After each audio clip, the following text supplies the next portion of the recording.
দেবতাকে নিরুক্তে দেব শব্দের অনেক অর্থ রয়েছে। দেব দান দা দীপনাদ্যাদ্যতনাদ্ধা দুস্থানু ভবতীতি বা লো দেব সা দেবতা। নিরুক্ত সপ্তম অধ্যায়ের 15 শ্লোক। অর্থাৎ দেবের লক্ষণ হচ্ছে দান। সবার হিতার্থে যে দান করে সে দেব। দেবের গুণ হচ্ছে দীপন অর্থাৎ প্রকাশ করা। সূর্য, চন্দ্র, অগ্নি প্রকাশ করে বলে তাদের দেব বলা হয়। দেবের কর্ম হচ্ছে দোতন অর্থাৎ সত্যোপদেশ করা।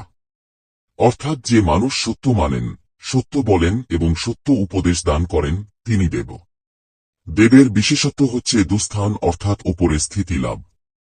ব্রহ্মাণ্ডের ওপর স্থিতি লাভ করার জন্য সূর্যকে, সমাজের ওপর স্থিতি লাভ করার জন্য বিদ্বানকে এবং রাষ্ট্রের ওপর স্থিতি লাভ করার জন্য রাজাকে দেব বলে। এখন প্রশ্ন যে এই দেব কতজন? পবিত্র বেদে স্পষ্টরূপে উল্লেখ আছে যে দেব 33। ত্রয়স্ত্রিংশল দেবা নিধিন রক্ষন্তি সর্বদা। নিধিন তমদ্যকো বেদরাম দেবা অভিরক্ষণ।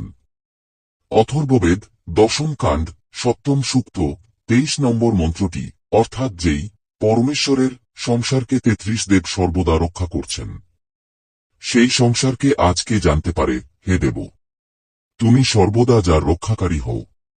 বৈদিক সংস্কৃততে কোটি শব্দের অর্থ হচ্ছে প্রকার। অর্থাৎ বিশ্বের মধ্যে দেব হচ্ছে 33 প্রকার, 33 কোটি নয়। 33 কোটি দেবতার কল্পনা মিথ্যা এবং ভ্রামক। এই 33 প্রকার দেবতাকে কে? অষ্ট বসব একাদশ রুদ্রা দ্বাদশ বৃত্তান্ত একত্রিংশদিন্দ্রশ্চরিত প্রজাপতিশ্চ ত্রয়ত্রিংশাবিতি। বৃহদারণ্যক উপনিষদ 3য় অধ্যায় 9ম ব্রাহ্মণ 2য় শ্লোক। অর্থাৎ অষ্ট বসু, একাদশ রুদ্র, দ্বাদশ আদিত্য এই কয়জন মিলে 31 এবং ইন্দ্র ও প্রজাপতি মিলে 33 দেব।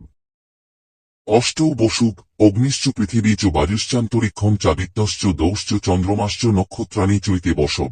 বৃহদারণ্যক উপনিষদ 3য় অধ্যায় 9ম ব্রাহ্মণ 3য় শ্লোক। অর্থাৎ অগ্নি, পৃথিবী, বায়ু, অন্তরিক্ষ, আদিত্য, দুলোক, চন্দ্র, নক্ষত্রপুঞ্জ এই অষ্ট বসু। কারণ মহাবিশ্বের সকল পদার্থ এদের মধ্যেই নিহিত আছে, সেই জন্য এদের নাম বসু। একাদশ রুদ্র, দশেমে পুরুষে প্রাণা আত্মৈকাদশস্তে। বৃহদারণ্যক উপনিষদ 3য় অধ্যায় 9ম ব্রাহ্মণ 4র্থ শ্লোক। অর্থাৎ পঞ্চ প্রাণ এবং পঞ্চ উপ্রাণ এই 10 এবং জীবাত্মা মিলে একাদশ রুদ্র। এই 11 দেহান্তকালে রোদন করায় বলে এদের রুদ্র বলা হয়।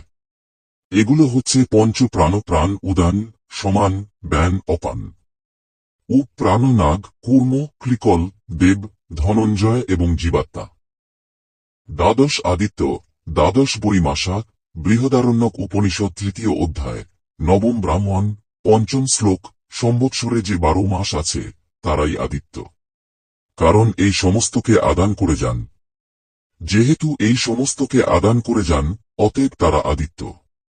দ্বাদশ আদিত্য হচ্ছে চৈত্র, বৈশাখ, জ্যৈষ্ঠ, আষাঢ়, শ্রাবণ, ভাদ্রপদ, আশ্বিন, কার্তিক, মার্গশীর্ষ, পৌষ, মাঘ এবং ফাল্গুন।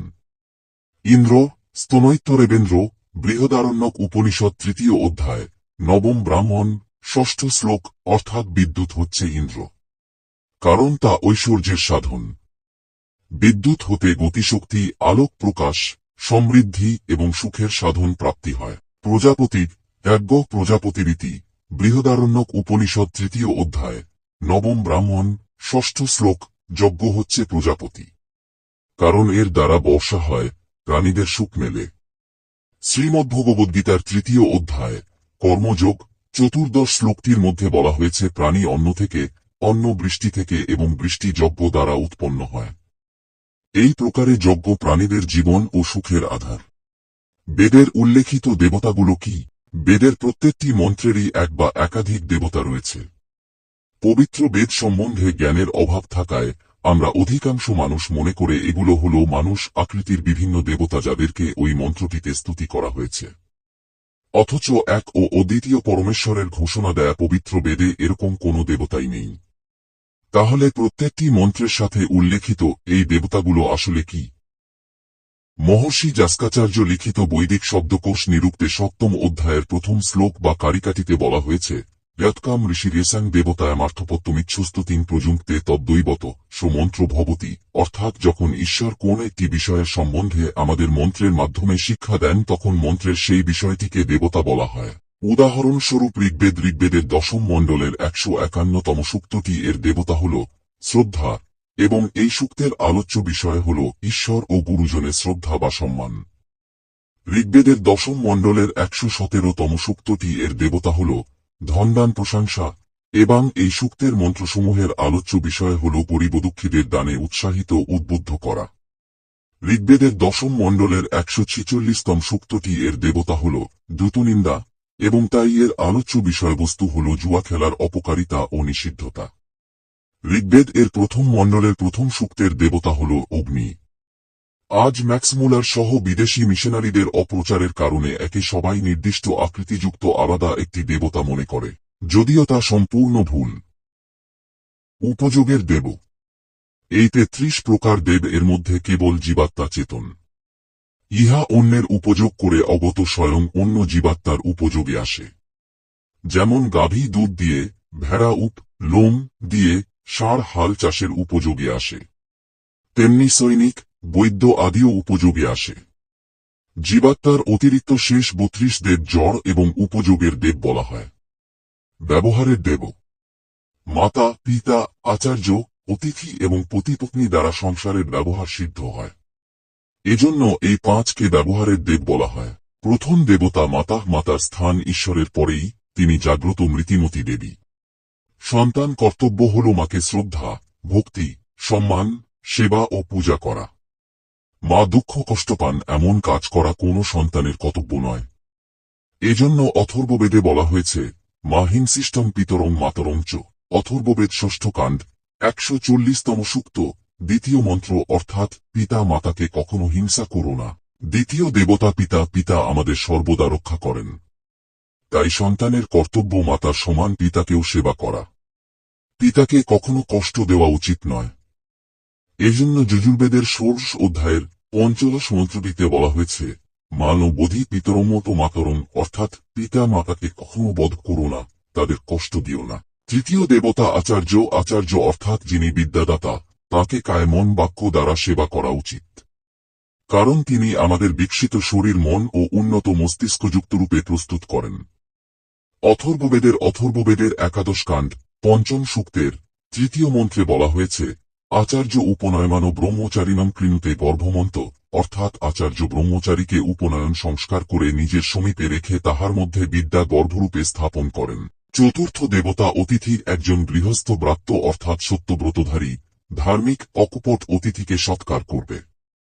অথর্ববেদের 45 কাণ্ড 13 সূক্তের 9ম এবং 10ম মন্ত্রের বলা হয়েছে, উদ্দেশ্য এবং বিদ্যান ব্রাত্যোৎ পরিমিতা রাত্রির অতিথি গৃহে বসতি। এবা পরিমিতা পূর্ণা লোকাস্থান তেনা বৃদ্ধে, অর্থাৎ অতিথি বহু রাত্রে গৃহ মধ্যে অবস্থান করলে তাকে সৎকার দ্বারা গৃহস্থ সুরক্ষিত করবে। পঞ্চম দেবতা পতি পত্নীর, অর্থাৎ স্ত্রীর পক্ষে পতি এবং পতির পক্ষে সপত্নী, অর্থাৎ স্বামী তার স্ত্রীকে শ্রদ্ধা করবেন এবং স্ত্রীও তার স্বামীকে শ্রদ্ধা করবেন। মনুস্মৃতির 3য় অধ্যায়ের 55তম শ্লোকটিতে বলা হয়েছে, পূজ্যা ভূষয়িত ব্যাশ্চ বহু কল্যাণ মিৎসুভিক, অর্থাৎ শুধু পতি স্ত্রীকে পূজা করবেন এমন নয়। ভ্রাতা, পিতা, দেবর সবাই স্ত্রীকে ভোজনাদি দ্বারা পূজা করবেন এবং বস্ত্রালঙ্কার দ্বারা ভূষিত করবেন, এবং স্ত্রী ও পতিকে দেবতা জ্ঞানে সেবা করবেন। মনুস্মৃতির 5ম অধ্যায়ের 154তম শ্লোকটিতে বলা হয়েছে, উপরচয় স্ত্রিয়া সাধ্যা শতম দেববৎপতিম। এই 5 জন বাস্তব জীবনে প্রত্যক্ষ দেবদেবী। তৈত্তিরীয় উপনিষদেও আমরা এই রূপ দেবতাদেরই দেখতে পাই এবং তাদের পূজনের কথা পাই। মাতৃদেব ভব, পিতৃদেব ভব, আচার্যদেব ভব, অতিথিদেব ভব। তৈত্তিরীয় উপনিষদের 1ম অধ্যায়ের 11 অনুবাকের 2য় মন্ত্র। তবে শ্রীমদ্ভগবদ্ গীতার 16তম অধ্যায় এর প্রথম 3টি শ্লোকে বলা হয়েছে, দেব হবেন তিনি যার মধ্যে উত্তম গুণাবলী তথা বিভিন্ন দৈবী সম্পদ রয়েছে।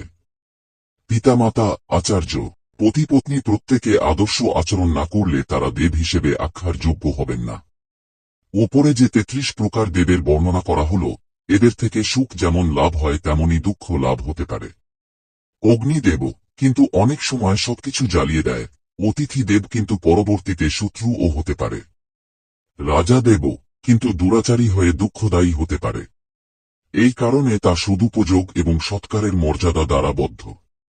সূর্য, চন্দ্র, পৃথিবী এর সদুপযোগ করা মর্যাদা। মাতা, পিতা, আচার্য এবং অতিথির সেবা করা ধর্ম।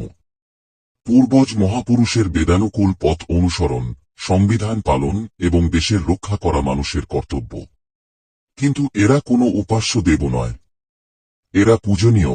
পূজা যথাযোগ্য সম্মান প্রদর্শন ও উপযোগকে বোঝায়।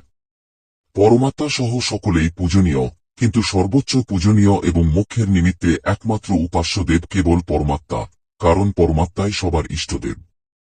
এই সৃষ্টির সব কাল এবং পরিস্থিতির মধ্যে পূর্ণতম দেব এক এবং সেই পরমাত্মা। সেই জন্য পবিত্র বেদ আমাদের নির্দেশ দিচ্ছেন। অথর্ববেদের 20তম কাণ্ড, অধ্যায় 85তম সূক্তের এক মন্ত্রতে বলা হয়েছে, মা চিদন্নদ্দি সংসৎ সখায় মারিষণ্যত ইন্দ্রমিতস্ততা বৃষণং শচাশুতে মুহুরুক্থা সংসত, অর্থাৎ, হে মিত্র, পরমাত্মা ভিন্ন অন্য কারো উপাসনা করো না এবং দুঃখী হয় না। এই উৎপন্ন জগতের সাথে মিলে সেই শক্তিশালী শত্রুর নাশকারী প্রভুর স্তুতি করো এবং বারবার উক্ত স্তোত্রের উচ্চারণ করো। অর্থাৎ আমাদের শুধু সেই এক পরমাত্মারই উপাসনা করা উচিত।